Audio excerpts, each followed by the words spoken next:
Emma Carter stared at her phone, tears threatening to spill onto her already splotchy cheeks. The bank account balance glared back at her. $14.73s. Not enough for rent, not enough for groceries, and definitely not enough for the diapers her 6-month-old daughter Lily desperately needed. She hadn't slept in what felt like days, her body aching with exhaustion as Lily's wails echoed through their tiny one-bedroom apartment. The walls seemed to close in around her as she scrolled through her contacts, pride crumbling with each swipe. 3 months ago, when James had walked out on them, claiming he wasn't ready for fatherhood, Emma had been certain she could manage on her own.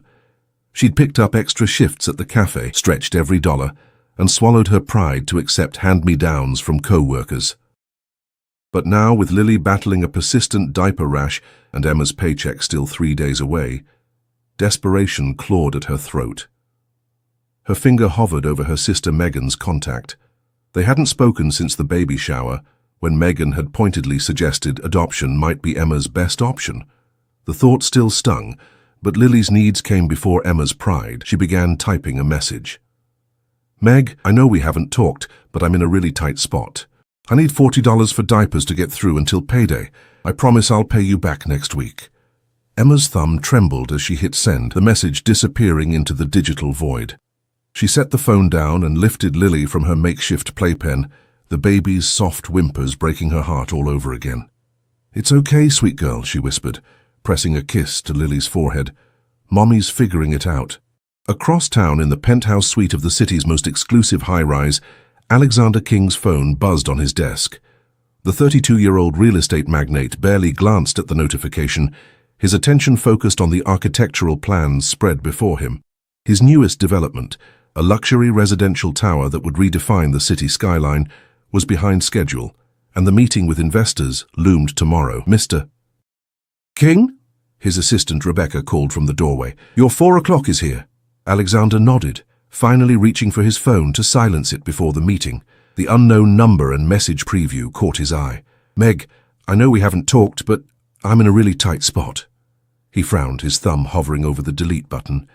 Clearly a wrong number, and he had neither time nor patience for distractions.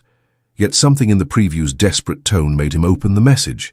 Reading it fully, he felt an unexpected pang of something, sympathy, curiosity. He couldn't quite name it. Alexander had built his empire from nothing, climbing from the foster care system to become one of the city's most powerful men. They called him the Alpha King in business circles. Ruthless, demanding, and unfailingly successful, he'd earned his reputation by showing no weakness, no mercy to competitors or underperforming employees. Yet the message's raw vulnerability struck a chord. $40. Such an insignificant sum to him, but clearly everything to this stranger. "Mr. King," Rebecca prompted again. "Tell them I need 5 minutes," he replied, his fingers already typing a response before his rational mind could intervene. "Wrong number, but I'm curious, why are you out of diapers 3 days before payday?" Emma nearly dropped her phone when it chimed with a response. Her heart sank as she read the first words, "wrong number," but the question that followed made her pause. Someone had received her desperate plea, and rather than ignoring it, they'd asked a question.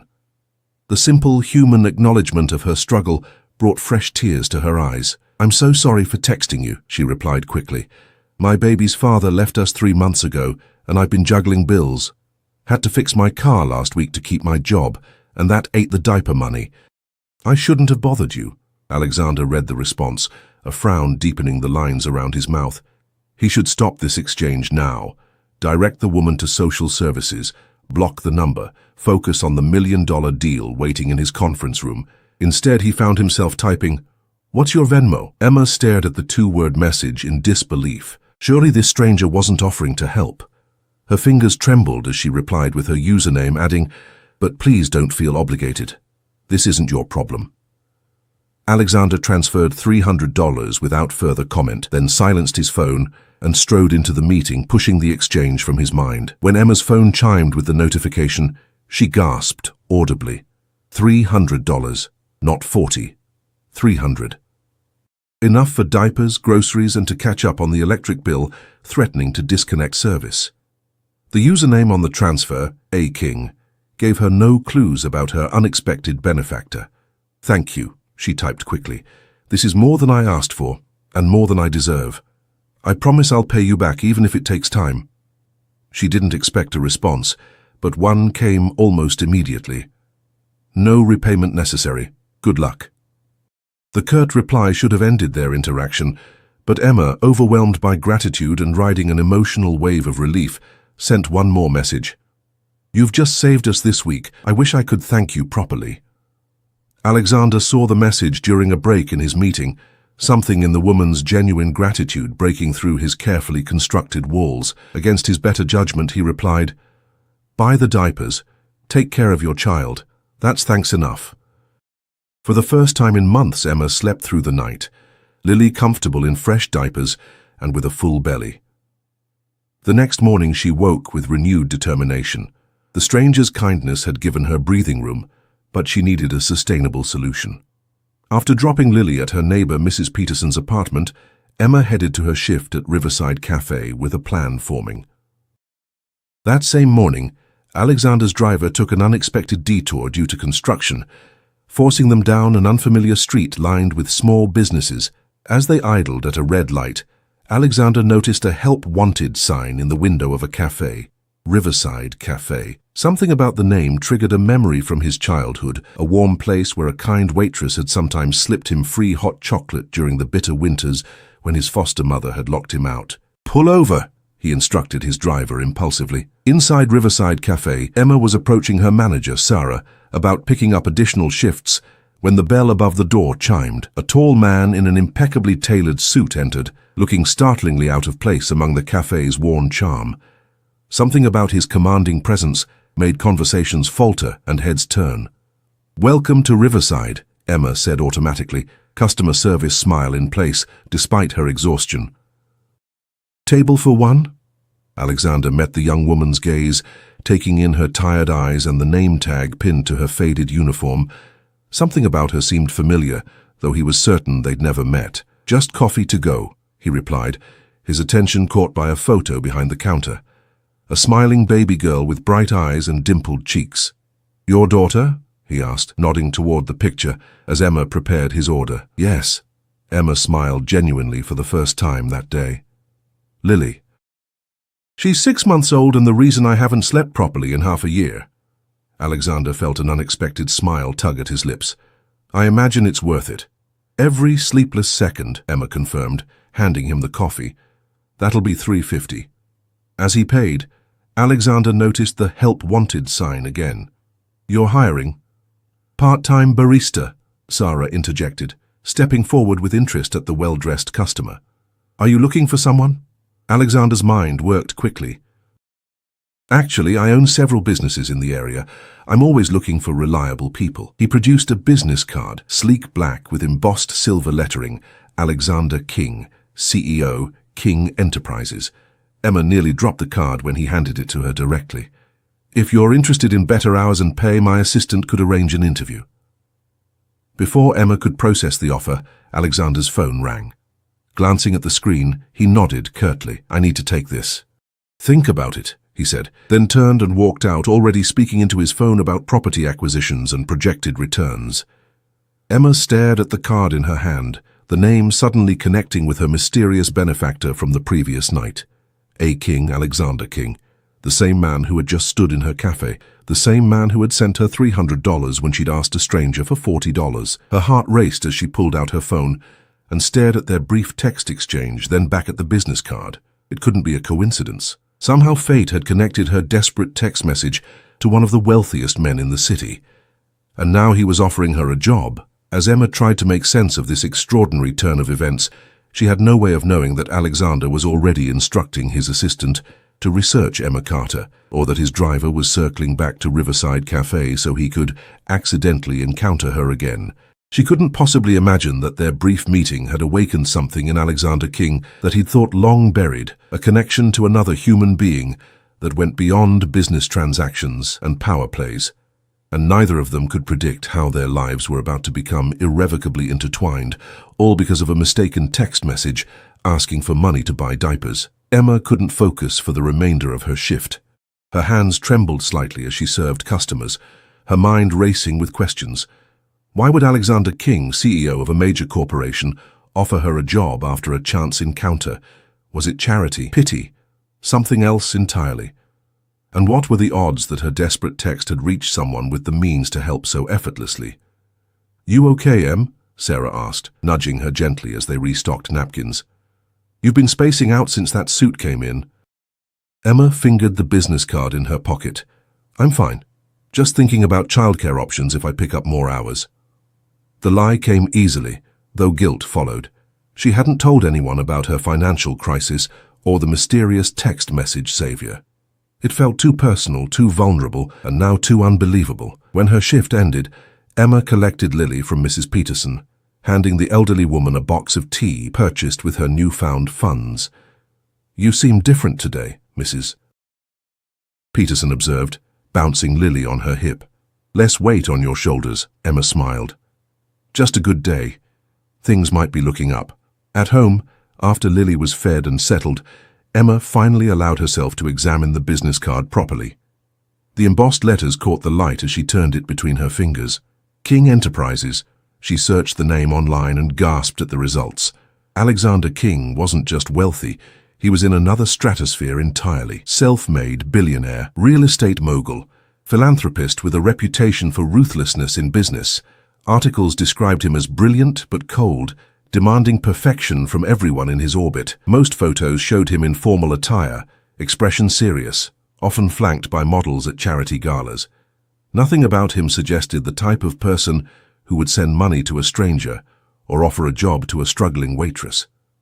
Her phone felt heavy in her hand as she debated texting the number again. Would it seem ungrateful to question his motives, presumptuous to take him up on his offer? Before she could decide, her phone chimed with a new message. "Did you consider my offer? AK." Emma's heart raced. He had kept her number. He remembered her. "I did," she replied carefully. "But I'm confused. Why would someone like you offer a job to someone like me?" The response came quickly. "Someone like you?" Emma bit her lip. "A single mum with no degree and a resume full of service jobs." 3 dots appeared, disappeared, then reappeared. Finally, "I have a position that needs filling. You seem resourceful. The cafe is closing next month anyway. The building's been sold for redevelopment."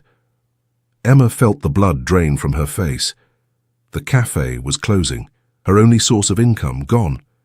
She hadn't heard anything about this from Sarah. "How do you know that?" she typed. "I bought the building.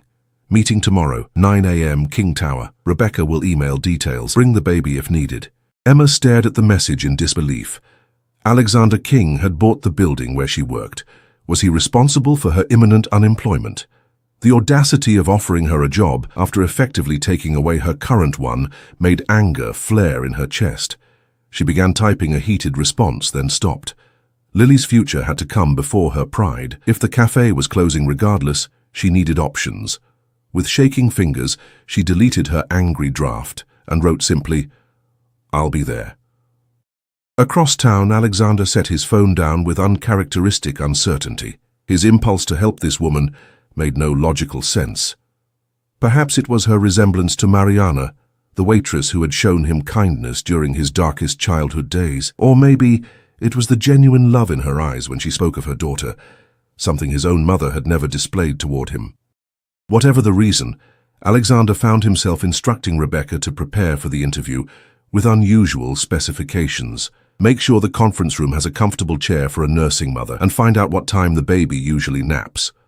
Rebecca, who had worked for him for 7 years, raised her eyebrows but said nothing. In all their time together, she had never seen him make accommodations for anyone. The next morning, Emma dressed in her best outfit, a navy pencil skirt and white blouse she'd worn to her cousin's wedding 2 years earlier. Lily, sensing her mother's nervousness, was mercifully cooperative, cooing happily in her second-hand stroller as they navigated public transit to downtown. King Tower stretched impossibly high against the blue sky, glass and steel gleaming in the morning sun. Emma felt small and insignificant as she pushed through the revolving doors into the marble-floored lobby. "Emma Carter for Alexander King," she told the security guard, trying to project confidence she didn't feel. 52nd floor, he replied after checking his tablet. "They're expecting you." The elevator rose with stomach-dropping speed. Emma checked Lily's diaper bag for the third time, making sure she had everything: diapers, wipes, formula, extra clothes, toys. She'd brought enough supplies for an Arctic expedition, terrified of appearing unprepared. When the doors opened, Rebecca was waiting, tall, polished, and intimidating in her tailored grey suit. "Miss Carter," she greeted, eyes flicking briefly to Lily. "This way, please." Rebecca led them not to a conference room but to a spacious office with floor-to-ceiling windows overlooking the city. A plush armchair sat in one corner beside a small table set with water, coffee, and pastries. Most surprisingly, a portable crib had been set up, complete with soft blankets and a mobile. "Mr. King will be with you shortly," Rebecca said. "Please make yourself comfortable. There's a changing table in the adjacent bathroom if needed." Emma stood frozen in disbelief long after Rebecca had left. The level of preparation for her and Lily's comfort was unexpected and, truthfully, a little unsettling. What kind of employer went to such lengths for an interview with a cafe waitress? "Good morning." She turned to find Alexander King standing in the doorway, somehow more imposing than she remembered. In the cafe, he'd been merely a well-dressed customer. Here, surrounded by the trappings of his success, he radiated authority and power. "Mr. King," Emma acknowledged, forcing herself to meet his gaze. "Thank you for seeing me." "Alexander," he corrected, moving to sit behind his desk. "Please sit." Emma carefully positioned Lily's stroller beside her chair, grateful when the baby remained contentedly playing with her teething ring. "Before we discuss potential employment," she began, gathering her courage, "I need to know, did you really buy the building where Riverside Cafe is located?" Alexander's expression remained impassive. "Yes. The purchase was finalized last month. And it's being demolished? Redeveloped," he corrected. "The entire block will become a mixed-use property, retail on the ground floor, residential above." Emma felt her temper flare. "So you're destroying people's livelihoods and homes for another luxury development?" A flicker of surprise crossed Alexander's face at her directness. "The current tenants receive generous relocation packages. The residential component will include affordable housing units." "Did anyone ask if they wanted to relocate?" Emma challenged, her financial precariousness momentarily forgotten in the face of injustice. "That cafe has been there for decades. People depend on it." Alexander leaned forward, eyes narrowing slightly. "Progress requires change, Miss Carter. The building is outdated, the business is struggling. My development will create more jobs and better housing than currently exist." "Easy to say when you're not the one being displaced," Emma muttered. To her surprise, Alexander's lips twitched in what might have been amusement. "You're not afraid to speak your mind. That's refreshing." Before Emma could respond, Lily dropped her teething ring and began to fuss. Without thinking, Emma lifted her from the stroller, settling the baby on her lap. "May I?" Alexander asked, gesturing to Lily. Emma hesitated, then nodded. Alexander moved around the desk and crouched to Lily's eye level, his entire demeanor softening. "Hello there," he said quietly, offering his finger for Lily to grasp. The baby studied him seriously, before breaking into a gummy smile that transformed her face. Something shifted in the room's atmosphere as Alexander smiled back, a genuine expression that reached his eyes and erased years from his face. Emma felt her anger wavering at this glimpse of humanity beneath the corporate exterior. "She has good instincts," Alexander said, straightening. "Now, about the position. I need an executive assistant who can manage my personal affairs. My company work is handled by Rebecca, but my charitable foundation and private matters require someone separate." Emma blinked in confusion. "You want me to be your personal assistant? But I have no experience with—" "You manage to support yourself and a child on cafe wages," he interrupted. "You clearly prioritize effectively, work hard, and problem-solve under pressure. Those skills are more valuable than knowing which fork to use at a business dinner, which can be taught." "Why me?" Emma asked directly. "Is this because of the text message? Because if it's pity—" "I don't do pity," Alexander cut in, his tone hardening. "This is a business decision. I need someone discreet, someone whose loyalty isn't to the highest bidder. The position pays $75,000 annually, includes comprehensive benefits, and offers flexible hours to accommodate your daughter's needs." Emma nearly choked. The salary was more than triple what she made at the cafe. It would change everything. A better apartment, quality childcare, savings for Lily's future. There's a catch, she said slowly, looking for the trap. There had to be one. Alexander's expression remained unreadable. The job requires absolute confidentiality and occasional travel. I'm not an easy person to work for. Ask anyone. I expect excellence without excuses. And if I say no? Then you walk out with a severance package for the cafe closure and we never speak again. The bluntness of his answer was oddly reassuring. At least he wasn't pretending this was anything other than a transaction. When would I start? Emma asked, already calculating childcare options. Monday. You'll have the remainder of this week and weekend to make arrangements. Alexander returned to his chair. Do you accept? Everything in Emma screamed that this was too good to be true, too sudden, too convenient. Yet the practical part of her, the part that had survived abandonment and poverty and sleepless nights, recognized the lifeline being offered. Yes, she said finally. I accept. Good. Alexander nodded, pressing a button on his desk.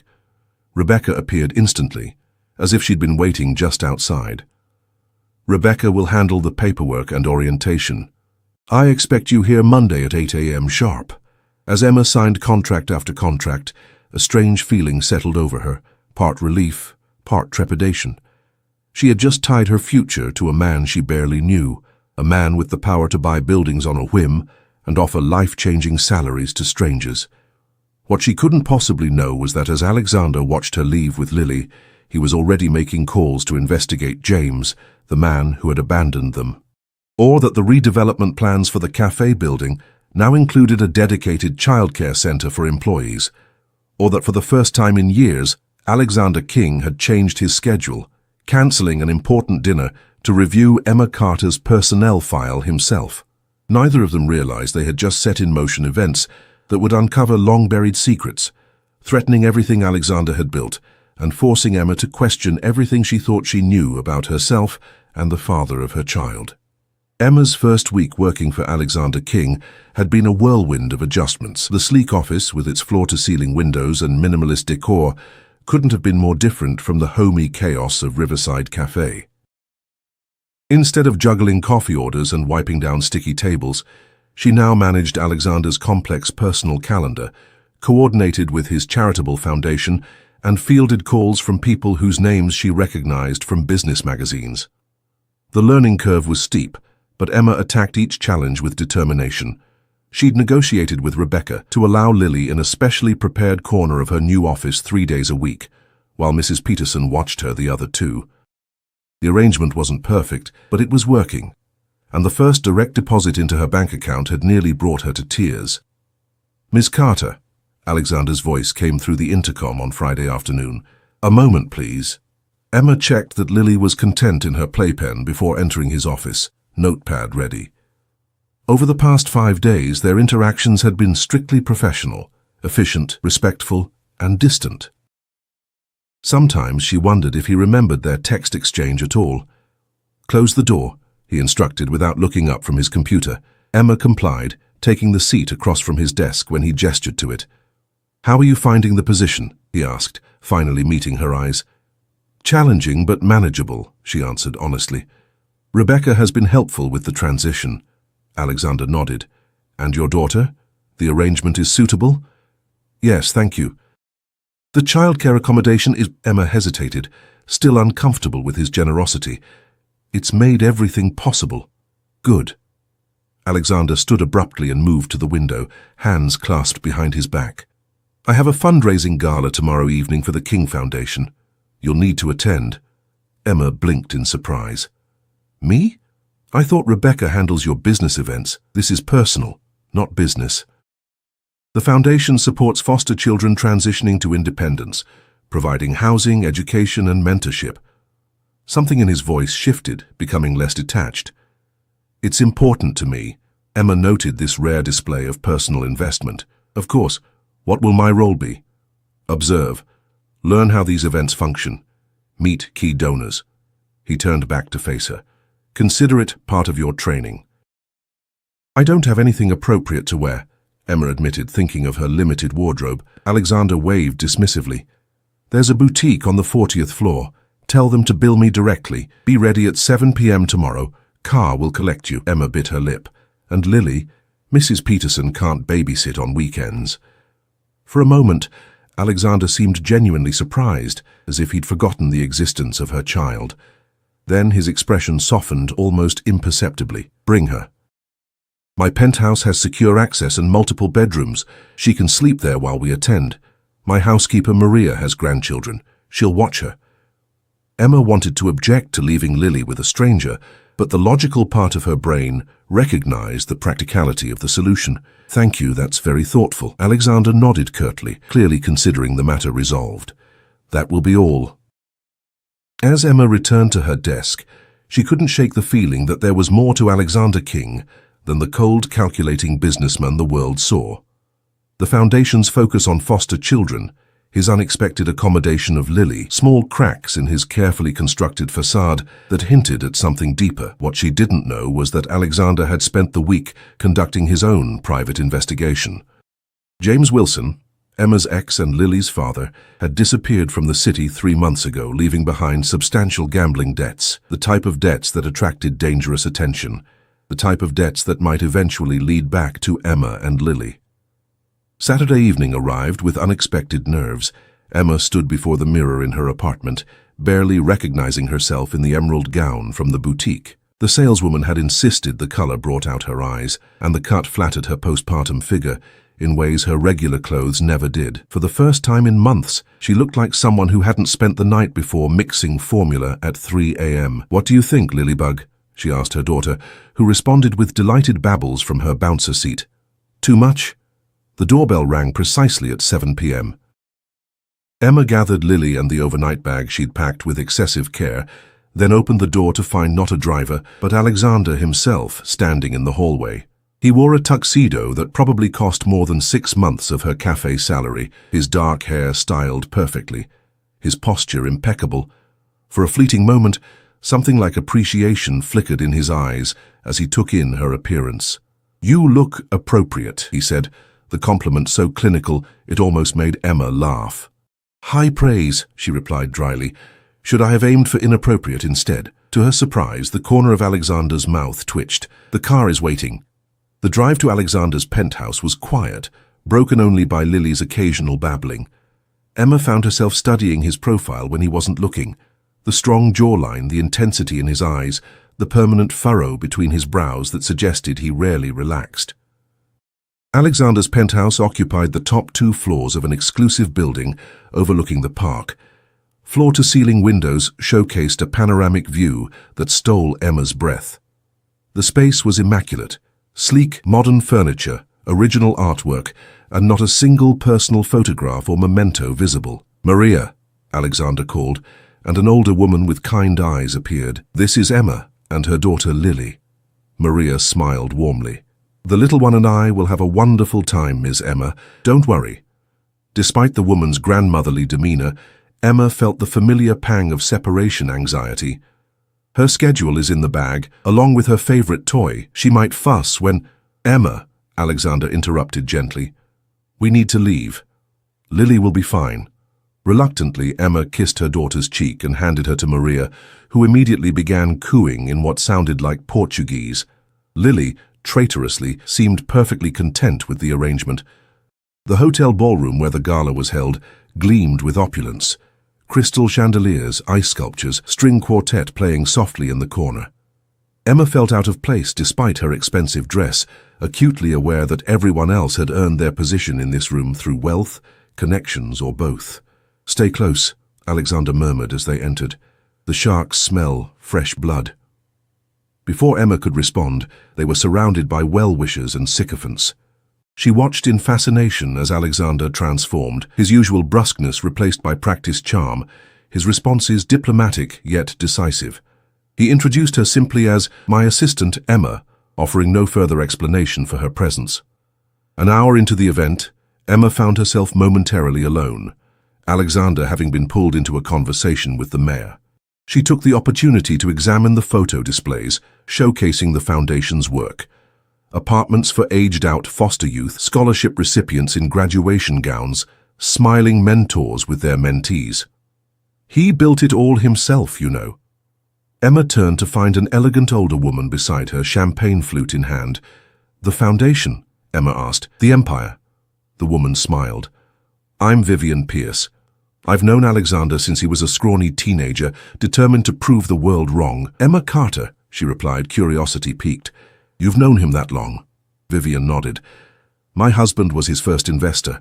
Thomas saw something in him, a hunger, a drive. Alexander had nothing back then, just ambition and that remarkable brain of his." "He was in foster care?" Emma asked, connecting the dots from the foundation's focus. "Until he aged out at 18, Vivian's expression darkened. "Horrific childhood. Mother was an addict who surrendered him to the state at 6. Bounced through 7 foster homes, most of them awful. The last family only took him for the stipend. Used to lock him out when he misbehaved, even in winter." Emma's heart clenched, remembering Alexander's interest in Riverside Cafe, the place where a kind waitress had once given him free hot chocolate. The pieces were starting to fit together. "He doesn't talk about it," Vivian continued. "Probably doesn't want your pity, but it explains a lot about him, don't you think?" Before Emma could respond, she felt a presence behind her. Alexander stood there, expression unreadable. How much had he heard? "Vivian," he greeted coolly, "I see you've met Emma." "Lovely girl," Vivian smiled, unperturbed by his tone. "You always did have an eye for potential, Alexander." Something unspoken passed between them before Vivian excused herself, leaving Emma alone with Alexander and the weight of new understanding. "How much did she tell you?" he asked quietly, eyes fixed on the foundation photos. "Enough to understand why this matters to you," Emma replied, gesturing to the display. Alexander's jaw tightened. "My past is irrelevant to your position." "Is it?" Emma challenged gently. "You help foster children because you were one. You noticed me because I work at a cafe that meant something to you as a child. Our pasts shape everything about us, Alexander." For a moment, something vulnerable flashed across his face. So quickly Emma might have imagined it. Then his mask slipped back into place. "We need to return to the penthouse," he said abruptly. "There's something we need to discuss." "Something about Lily's father." Emma felt her blood run cold. "James? What about him?" "Not here," Alexander replied, already guiding her toward the exit with a hand barely touching her lower back. "This is a private matter." The car ride back to the penthouse was tense with unspoken questions. Emma's mind raced through possibilities, each more alarming than the last. Had James returned? Was he trying to claim custody? Did he want money? When they arrived, Maria reported that Lily had been an angel and was now sleeping soundly in the guest bedroom. Emma checked on her daughter, finding her peacefully asleep, before joining Alexander in his minimalist living room. He stood by the window, silhouette stark against the city lights, a tumbler of amber liquid in his hand. Without turning, he said, "James Wilson has gambling debts, significant ones to dangerous people." Emma sank onto the nearest chair. "How do you know this?" "I had him investigated," Alexander finally faced her. "Standard procedure for anyone connected to my staff." "That's an invasion of privacy," Emma protested, though without much conviction.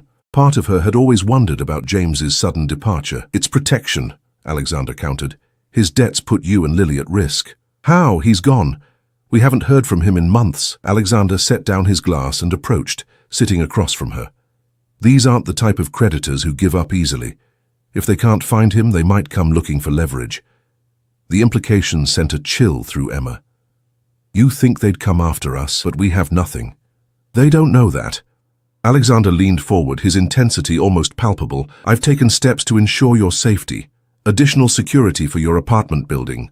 A new phone with enhanced privacy features. Driver service when needed." Emma stared at him, overwhelmed by the extent of his intervention in her life. "Why are you doing all this? The job, the security, the gala tonight. Why me?" Alexander held her gaze, something complicated and unresolved in his expression. "I told you. I see potential. It's more than that," Emma pressed. "No one does this much for a stranger without reason." A long silence stretched between them. Finally, Alexander spoke, his voice lower, less controlled than she'd ever heard it. "When I received your text, I was in the middle of firing someone for embezzling from the foundation. A single mother of 2 who claimed she needed the money for her children. I didn't believe her, didn't care about her circumstances. Business is business. He stood again, restless energy radiating from him. Then came your message. So honest, so unvarnished. You weren't asking for a handout, you were asking for $40 for diapers, promising to pay it back. Emma watched him pace, seeing for the first time the conflict beneath his composed exterior. You reminded me of my mother, he continued, the admission clearly difficult. Not the addiction or abandonment, but the desperation. The difference is, you stayed. You fought for your child. I wanted to see what that looked like up close. The raw honesty stunned Emma into silence. Before she could formulate a response, Alexander's phone rang. He checked the screen, frowning deeply. I need to take this, he said, stepping into his study and closing the door. Emma sat alone, processing his words. Alexander King, the untouchable alpha king of business, had just revealed more vulnerability in 5 minutes than in all their previous interactions combined. She felt off balance, her perception of him shifting yet again. Inside the study, Alexander received news that would dramatically alter both their paths. James Wilson had been found, not by Alexander's investigators, but by his creditors. What they discovered had changed everything. James wasn't just Emma's ex-boyfriend and Lily's absent father. He was the estranged son of Alexander's most bitter business rival, Robert Wilson. Which meant Lily, the innocent baby sleeping in the next room, was the granddaughter of the man who had systematically tried to destroy everything Alexander had built. As Alexander processed this staggering coincidence, another piece of information struck him with the force of a physical blow. Emma's full name, Emma Louise Carter, matched records he'd seen before in a file he'd reviewed obsessively for years. A file connected to the accident that had killed his only friend in the foster system 20 years ago. The connection couldn't be coincidence. But if Emma was who he now suspected, their accidental text exchange was far from random, and her appearance in his life might be part of something much larger and more dangerous than either of them realized. Alexander stared at the closed door, knowing that on the other side sat a woman who had unwittingly walked into a decades-old web of revenge, secrets, and unresolved grief. A woman whose past might be inextricably linked with his own in ways she couldn't possibly imagine.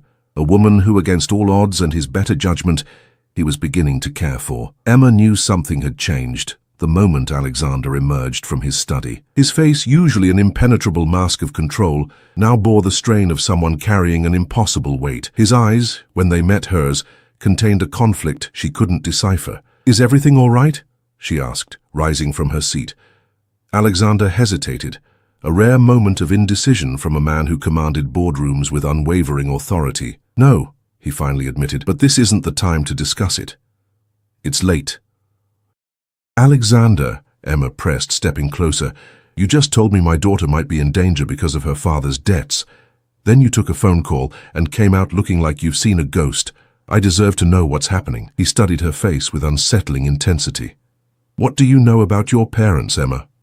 The question caught her off guard. "My parents? What do they have to do with anything?" "Humor me," he insisted, his voice taut with restrained emotion. Emma crossed her arms defensively. "Not much to tell. My father died before I was born, car accident. My mother raised me until I was 12, then she got sick, cancer. I went to live with my aunt afterward." "Your mother's name?" "Louise Carter." Emma's confusion deepened into suspicion. "Why are you interrogating me about my family?" Alexander turned away, moving to the window where the city lights mirrored the stars above.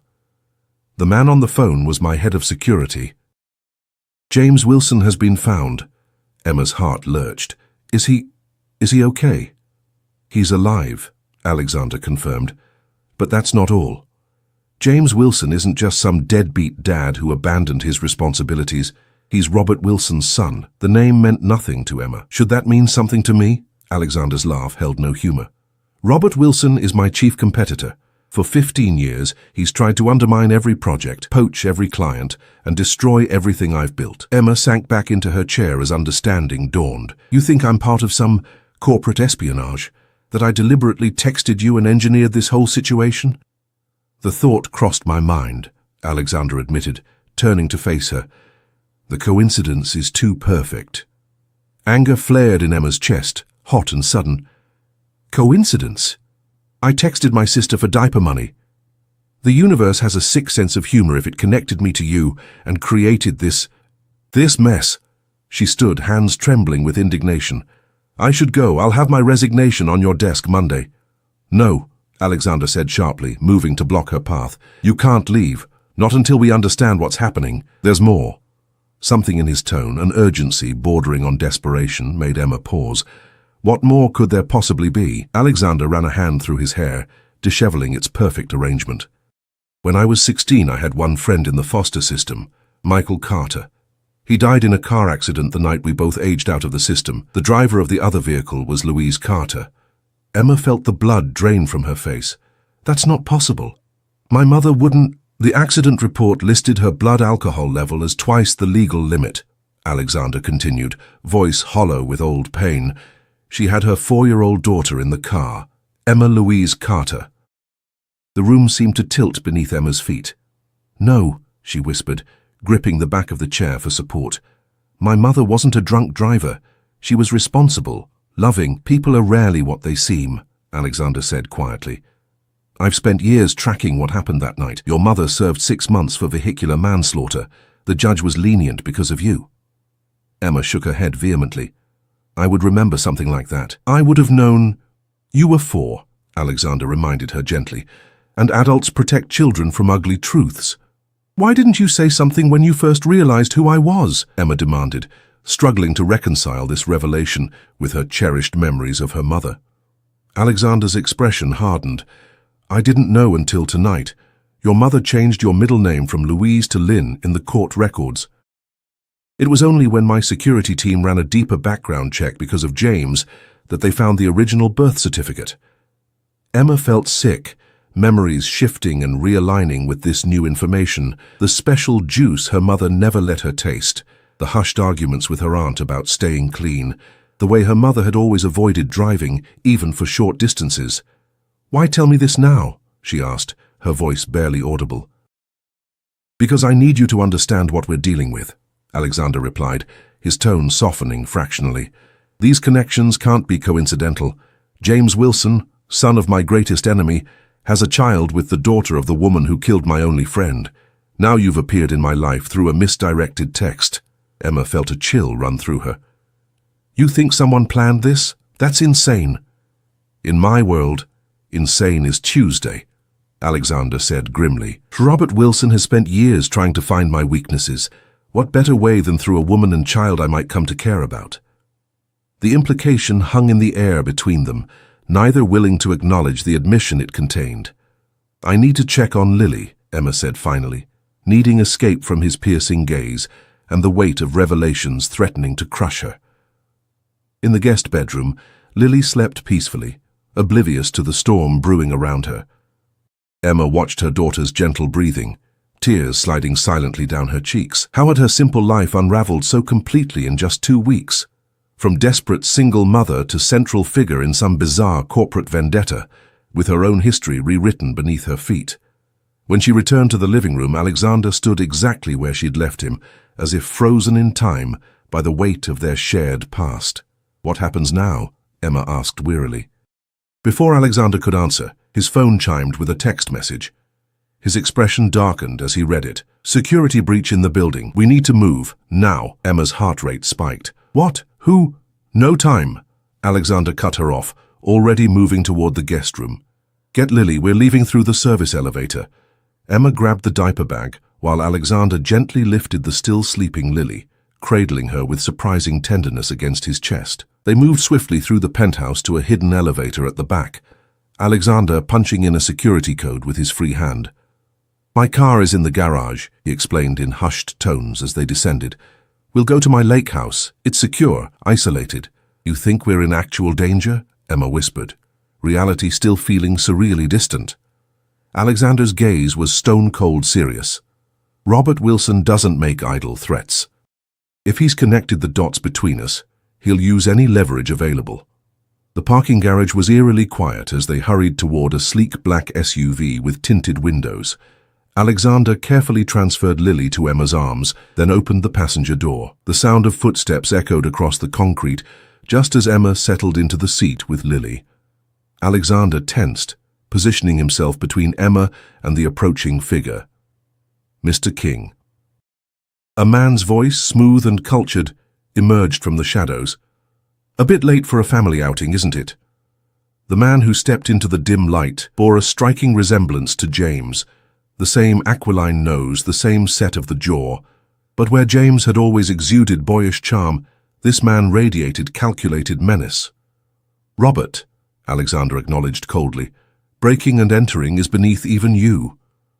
Robert Wilson smiled, the expression never reaching his eyes. Hardly breaking when one owns the security company that installed your systems. His gaze shifted to Emma and Lily in the car. Won't you introduce me to my granddaughter? Emma instinctively tightened her hold on Lily, who stirred but didn't wake. Leave them out of this, Alexander warned, his voice deadly quiet. Your quarrel is with me. On the contrary, Robert replied, they're very much part of this now. Did you know, Miss Carter, that your charming employer here is responsible for your boyfriend's disappearance? Emma looked to Alexander in confusion. He's lying, Alexander stated flatly. I've been searching for James to protect you, not harm him. Robert's laugh echoed in the cavernous space. Always the white knight. Tell me, does she know about the Carter Industries acquisition, how you systematically destroyed her family's legacy after the accident?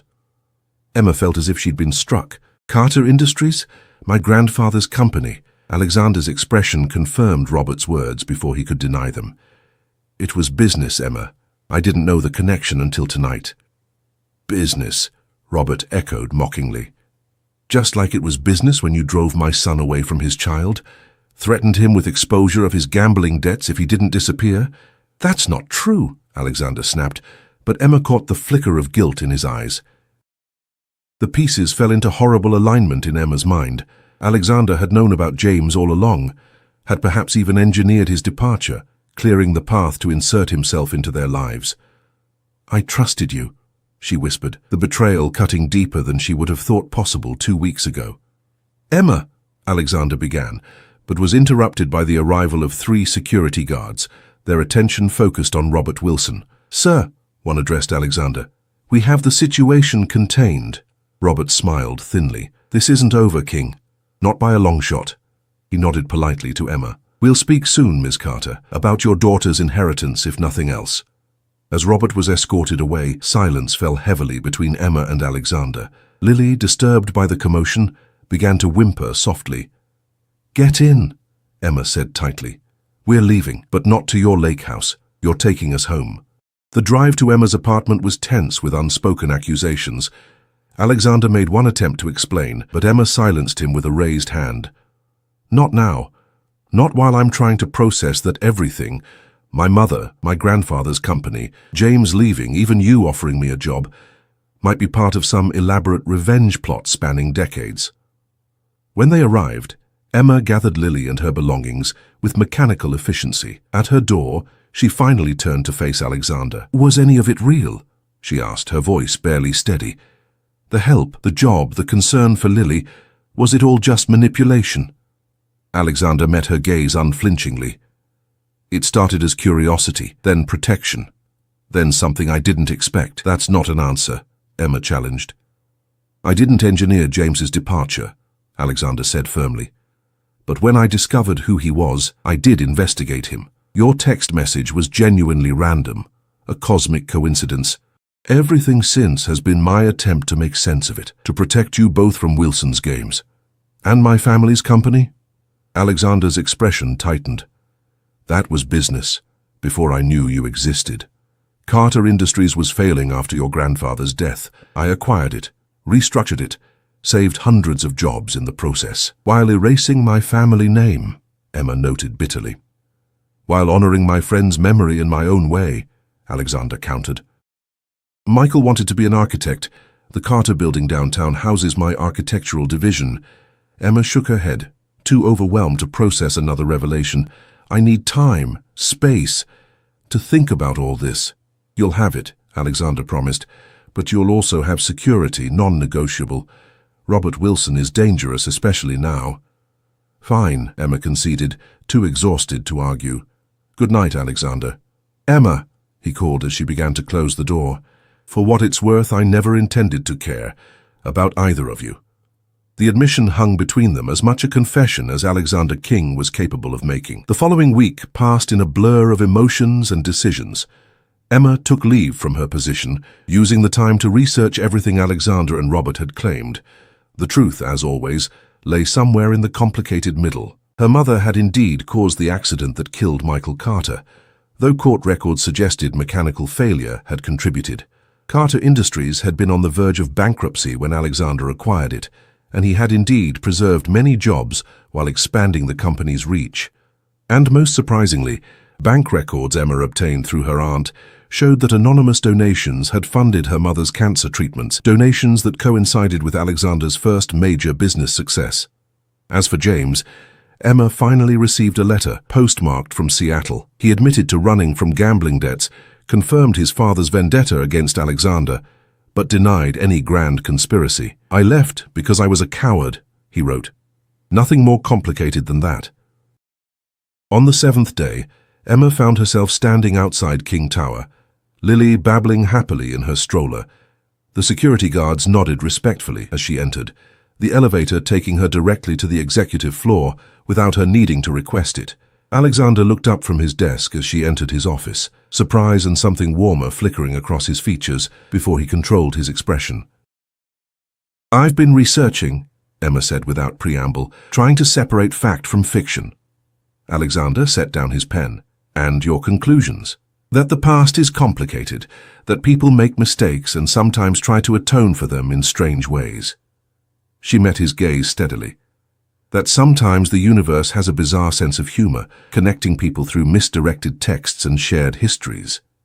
A ghost of a smile touched Alexander's lips. "Very philosophical." "I'm not here to return to work," Emma clarified. "At least not yet. I'm here because Lily deserves to know her heritage, all of it. The good and the bad. The Carters, the Wilsons, and whatever this is between us." "And what is this between us?" Alexander asked quietly, rising from his desk. Emma considered the question carefully. "A beginning, maybe. Built on truth this time, not convenience or coincidence or corporate manipulation." Alexander moved around the desk until he stood before her, close enough that Emma could see the flecks of gold in his dark eyes. "I'm not good at beginnings," he admitted, "or relationships, or family. Neither am I," Emma replied with a small smile. "But I'm willing to learn if you are." In response, Alexander crouched down to Lily's level, meeting the baby's curious gaze. "Hello again, little one," he said softly. Lily reached out chubby fingers toward him, a gesture of innocent trust that made Emma's heart constrict. "We could start with dinner," Alexander suggested, straightening. "The three of us. No business, no past, just getting to know each other properly." "I'd like that," Emma agreed. As they left the office together, Emma reflected on the strange path that had led them here. A desperate text message sent to a wrong number, a plea for help to buy diapers. Such a small thing to change the course of 3 lives so dramatically. Outside, spring sunshine bathed the city in golden light, promising new beginnings and second chances. Emma thought of her mother, of Michael Carter, of the tangled web of past decisions that had somehow led to this moment. Perhaps there was no such thing as coincidence. Perhaps every message found its intended recipient in the end. For the first time in months, perhaps years, Emma felt something like hope unfurling within her. Not the desperate hope of survival, but the warm, steady hope of possibility, of family found in unexpected places, of love growing from the most unlikely of circumstances. As Alexander's hand brushed against hers, Emma smiled. From mistaken text to meaningful connection, sometimes life's wrong turns led exactly where you needed to go.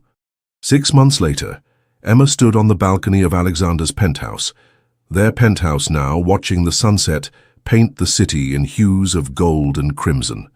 Lily, now a toddling 1-year-old, played contentedly at her feet with blocks Alexander had carved himself during a weekend at the lake house. So much had changed. Emma had returned to work, but on her own terms, splitting her time between Alexander's foundation and a new childcare center established in the redeveloped Riverside building.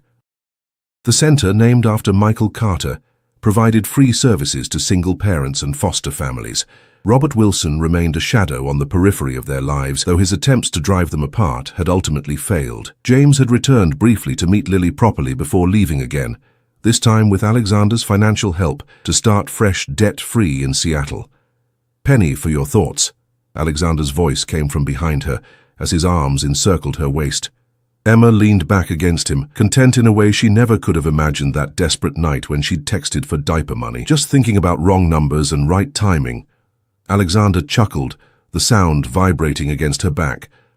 "The best mistake I ever received, and the best response I never expected," Emma replied, turning in his arms to face him. As their lips met, Lily babbled happily, reaching up for both of them to join her play. Alexander lifted her effortlessly, his once stern face softened by genuine joy. Emma watched them together, the ruthless business titan and the innocent child who had captured his heart, and marveled at life's unexpected gifts. The Alpha King had been transformed not by power or wealth, but by a mistaken text message and the love of a woman brave enough to see beyond his walls. And Emma, once drowning in single motherhood, had found not just security but partnership, passion, and a family bigger than blood. Sometimes, she reflected, as Alexander pulled her into their embrace, the universe knew exactly what it was doing when it connected wrong numbers and right hearts.